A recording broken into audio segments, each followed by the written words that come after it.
Hello, this is Neil from Grand Forks, North Dakota. I'd like to make a video about my experience with SNAPP screen, product I found online while researching screening options for our screen porch. I was looking for something that held screen well in windy, open situations, and that's the application that I had great luck finding with SNAPP screen.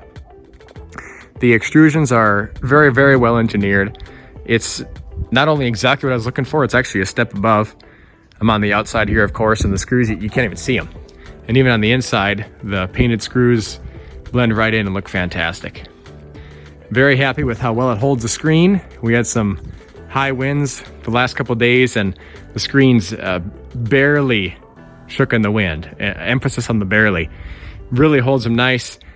I would just recommend taking your time when installing them. I did not build the frame of this porch.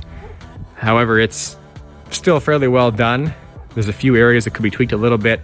The miters are the best when the framing is the most square. Just take your time, do a nice job. Make sure you're at your exact length. If you got to trim off a little bit, just trim off just a little bit. Keep those miters nice and tight, really look sharp. So again, I'm very happy with the outcome, and I would buy this again in a heartbeat. I think it worked really, really nice.